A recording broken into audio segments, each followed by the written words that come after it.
One October morning in 1981, in Cleveland, a man named David Marshall sat at his kitchen counter with a stack of bank papers. David wasn't an investor. He was a mechanic working at an auto parts factory. His income was enough to support his family, pay the mortgage on his small house, and save a little for the future. At least, that's what he believed. On the paper in front of him was a new notice from the bank. The mortgage interest rate on the loan he had taken out 2 years earlier had risen to nearly 18%. That number made David disbelieve his eyes. Just a few years earlier, housing interest rates in the U.S. were still single digits. But now, the amount his family paid to the bank each month had increased to almost his salary. David wasn't the only one in this situation. In the early 1980s, millions of American families suddenly realized that the cost of borrowing was rising at a rate they had never experienced before.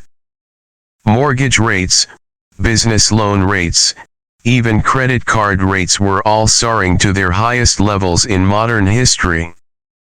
This wasn't a short-term policy mistake. It was the culmination of a decades-long interest rate cycle. In 1981, the U.S. benchmark interest rate exceeded 20%. This was the highest level ever recorded in the history of the world's largest economy. But what made this event so special wasn't just the number. It was what happened afterward. Following the 1981 peak, global interest rates began a gradual decline over nearly 4 decades. From double digits, rates fell to single digits, then to near zero. For many, this sustained decline seemed like the natural state of the modern economy. But monetary history tells a different story. Looking back at data over a century, interest rates don't move randomly. They move in long cycles that last for decades. Rules of increase. Rules of decrease. And then back to the starting point of a crisis. In many cases, the time between two major interest rate peaks is typically around 4 decades. That means the interest rate fluctuations we're seeing today may not be short-term phenomena. They may be part of a much larger monetary cycle. A cycle that, each time it returns, sends the global financial system through profound tremors. Tremors that shake asset markets, change the debt structure of nations, and sometimes, expose weaknesses that have accumulated in the system over decades. But to understand why such long interest rate cycles exist, we first need to look at a very common belief about interest rates, a belief that much of the public still accepts as a self-evident truth. The belief that interest rates are simply a tool that central banks use to regulate the economy. The most common belief about interest rates is a rather simplistic explanation. When the economy is overheating and inflation starts to rise, the central bank will raise interest rates to cool the economy. When a recession occurs, they will lower interest rates to stimulate borrowing and investment. In economics textbooks, this mechanism is often described as a sophisticated regulatory system. Interest rates are like a regulating valve, opened or closed to keep the economy running smoothly. That explanation is partly true. But if interest rates were truly just a simple regulatory tool, monetary history wouldn't have witnessed such long cycles of decades. The largest interest rate hikes and dips in history rarely lasted just a few years. They typically spanned decades. From the late 19th to the early 20th century, interest rates in many developed economies remained relatively high for extended periods. Following the Great Depression of the 1930s and World War II, a prolonged cycle of low interest rates began. By the late 1960s and 1970s, inflationary pressures gradually built up in the global financial system. As energy prices soared and the money supply expanded rapidly, interest rates were forced to rise sharply to control the situation. The peak of that cycle occurred in the early 1980s. After that, the world entered a completely opposite cycle. Interest rates began to gradually decline. Not just for a few years, but for nearly 40 years. From the United States to Europe, from Japan to many other economies, the cost of borrowing steadily declined. For many adults during this period, low interest rates seemed like the natural state of the modern economy. Buying homes with long-term loans became common. Businesses borrowed to expand. Governments issued debt at increasingly lower costs. But what few realized was that this prolonged cycle of falling interest rates created a profound shift in the structure of the financial system. As the cost of borrowing fell for an extended period, the entire economy began to adapt to the cheap credit environment. Businesses borrowed more. The government borrowed more. Consumers borrowed more as well. Over time, debt became the primary driver of economic growth. In the early stages of this cycle, the expansion of credit often created a sense of prosperity. Asset markets are rising. Businesses are expanding. Consumers are spending more. But along with that expansion, another consequence is also accumulating. The size of debt in the system is increasing. As debt increases in a low-interest rate environment, the financial system becomes increasingly sensitive to any change in the cost of borrowing. Just a few percentage point increase in interest rates can significantly raise the cost of interest payments for the entire economy. This creates a very unique situation. In the early years of a low-interest rate cycle, lower interest rates helped the economy grow faster. But after decades of accumulating debt, that very factor becomes a weakness of the system. When interest rates begin to rise again, the entire financial structure built during the cheap money era will face immense pressure. Businesses that relied on cheap credit begin to struggle. Governments with high levels of debt face rapidly rising borrowing costs. And asset markets once fueled by cheap money begin to shake. In many previous monetary cycles, this very transition point has often been the source of major financial crises. Not because interest rates rose too high, but because the system had become accustomed to low interest rates for too long. However, to understand why such long interest rate cycles repeat themselves in history, one needs to look deeper into how the monetary system and the debt system interact, a mechanism from which most financial crises originate. To understand why interest rate cycles lasting decades repeat themselves throughout history, we need to look at the very special relationship between three factors: money, debt, and time. In the modern financial system, most of the money in the economy is not created directly by the central bank. It is created through the credit system. When a bank lends, new money is created in the system. This means that each new loan is essentially both an asset and an obligation. A person receives money to spend or invest, but at the same time must repay that debt in the future. In the early stages of a credit cycle, this process can strongly stimulate economic growth. Businesses borrow money to expand production. Consumers borrow money to buy houses and cars. The government borrows money to finance large projects. All of these activities create the feeling that the economy is growing rapidly. But over time, as the scale of debt in the system increases, something significant begins to happen. An ever-increasing portion of income in the economy must be used to pay interest on existing debt. This is like an invisible pressure gradually building up in the financial system. During periods of low interest rates, this pressure may be masked. The low cost of borrowing allows many people to maintain large debts without immediate difficulty. But when interest rates begin to rise, that pressure becomes apparent. Businesses with high debt ratios begin to spend more money on interest payments. Consumers with long-term loans face increased financing costs.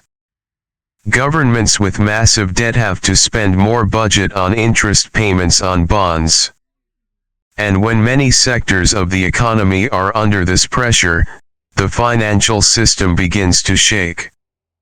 Historically, many major financial crises have occurred at times when interest rate cycles reversed after prolonged periods of decline. The early 1980s saw a wave of corporate bankruptcies and debt crises in many countries as interest rates rose sharply to control inflation. In the early 1990s, several developed economies faced a real estate crisis after borrowing costs increased. By 2008, part of the global financial crisis also stemmed from rising borrowing costs for high-risk mortgages. These events were not isolated incidents. They were the tipping points of a long-standing accumulation in the debt system. The approximately 4-decade-long interest rate cycle actually reflects a broader cycle of credit. In the early stages of the cycle, debt increased alongside economic growth. Interest rates may then rise to control inflation. Then, when the system needs to stimulate growth, interest rates fall and credit expands. Over time, debt accumulates to the point where the economy becomes dependent on low borrowing costs to maintain stability. And it is at that point that the cycle begins to become dangerous. Because the system no longer has much room to lower interest rates further. In many developed economies, interest rates fell to near zero in the period following the global financial crisis. Some countries even experimented with negative interest rates. These policies show that the system is very close to the limit of the interest rate reduction cycle. And when interest rates no longer have much room to fall, any inflationary shock can force the central bank to raise interest rates again. That moment often marks the transition between two phases of the monetary cycle. A phase where cheap credit fuels growth. And a period of rising borrowing costs began to expose weaknesses that had accumulated in the system over decades. But those changes weren't confined to bank balance sheets or macroeconomic reports. As interest rate cycles shifted, their impact began to spread throughout the entire economy, from asset markets to the daily lives of millions of families. When interest rate cycles begin to shift, the numbers on the balance sheet quickly translate into very real pressures in economic life. Throughout the decades of low interest rates, a generation of businesses, investors, and consumers became accustomed to a very special financial environment: cheap money.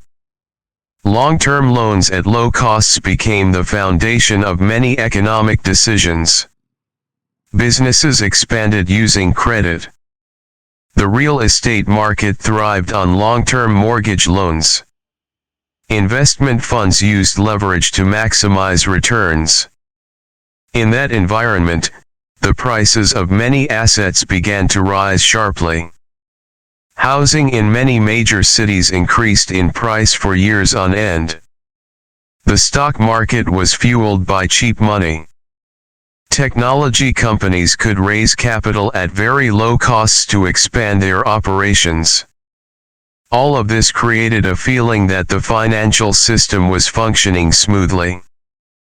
But behind that surface stability, the structure of the economy gradually became dependent on a very fragile condition: the cost of borrowing had to remain low. When interest rates began to rise, this dependence quickly became apparent. A business that had borrowed billions of dollars at low interest rates could suddenly face much higher financing costs when refinancing. A family that had once been able to buy a home with a long-term loan could find that the cost of new borrowing was beyond their means. The real estate market began to slow down. Loans became more expensive. Projects that had seemed viable in a cheap money environment became riskier. The impact of the interest rate cycle didn't stop at balance sheets. It spread into the social structure. As borrowing costs rose, more young people began to postpone buying homes. Businesses became more cautious about expanding production. Governments had to allocate a larger portion of their budgets to paying interest on debt. Over time, this pressure can slow economic growth. But what makes the interest rate cycle dangerous is not just the slowdown in growth. It's the weaknesses that have accumulated in the system during the period of cheap money. Businesses that depend on cheap credit. Asset markets that have risen too quickly. Banking systems that hold large amounts of valuable collateral that depend on the low interest rate environment. As borrowing costs rise, these weaknesses can begin to surface almost simultaneously. In many cases, that very moment becomes the catalyst for financial crises. It's noteworthy that monetary history has repeatedly shown that major crises often occur near the end of a long interest rate cycle. Not because interest rates themselves create crises, but because the change in interest rates exposes debt structures that have become too large for the system to handle.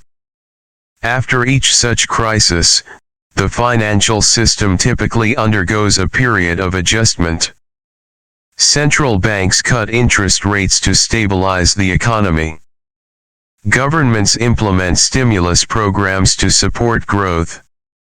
Asset markets gradually recover. And then a new cycle begins.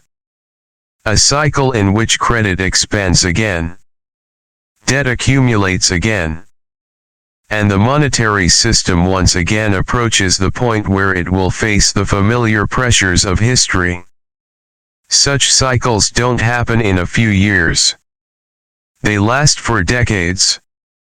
And that's why many people living within the system often don't realize they are in part of a much larger cycle. But looking back at monetary history over generations, one thing becomes very clear. Interest rate cycles are not just an economic phenomenon. It is a deep rhythm of the global financial system, a rhythm that, each time it returns, confronts the world with familiar questions about debt, currency, and the stability of the economic system. Looking back at monetary history across generations, the interest rate cycle seems like a slow pulse of the global financial system. It doesn't make headlines. It's not a single event like a banking crisis or a stock market crash. Instead, it unfolds slowly over decades, almost imperceptible while people are living within it. A generation that grew up during a period of low interest rates will see cheap money as normal. They build businesses, buy homes, invest, and plan their finances based on the assumption that the cost of borrowing will always be low. Another generation that grew up during a period of high interest rates will have a completely different memory. For them, borrowing money is always a big decision, and the cost of capital is a defining factor in any business plan. These two experiences create two different perspectives on the economy. But when these generations are placed side by side in the flow of monetary history, they are essentially just slices of the same cycle. A cycle where interest rates rise as inflation and debt accumulate. A cycle where interest rates fall as the system needs to stimulate growth. And then the cycle returns to its starting point when the debt structure becomes too large to sustain. Each time this cycle is complete, the financial system usually undergoes a period of profound adjustment. Sometimes it's a banking crisis. Sometimes it's the collapse of a major asset market. Sometimes it's a shift in the global monetary structure. But whatever the form, the end result is usually the same. The system is reset. A new cycle begins. The lessons of the previous generation are gradually forgotten. And after years of stability, the conditions that once led to the crisis gradually reappear. That is one of the biggest paradoxes of the monetary system. Prolonged stability often creates behaviors that lead to future instability. When money is cheap for many years, debt increases. As debt increases, the system becomes more sensitive to interest rates. And when interest rates are forced to rise to control inflation, those debt structures begin to show weaknesses. The 40-year interest rate cycle is not a rigid rule of economics.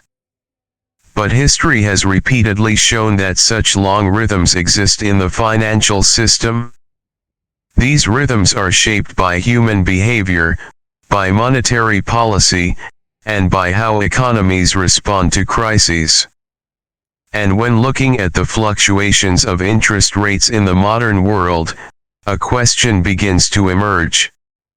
Are we in the midst of a familiar cycle of monetary history? Or are we entering a new phase where the old rules of the financial system are beginning to change? No one can answer that question with certainty. But monetary history has repeatedly reminded us that long cycles of interest rates rarely end quietly. They usually conclude with events that change how the world views money, debt, and economic value. And each time such a cycle closes, a new chapter of the monetary system begins, often very different from what people were previously familiar with.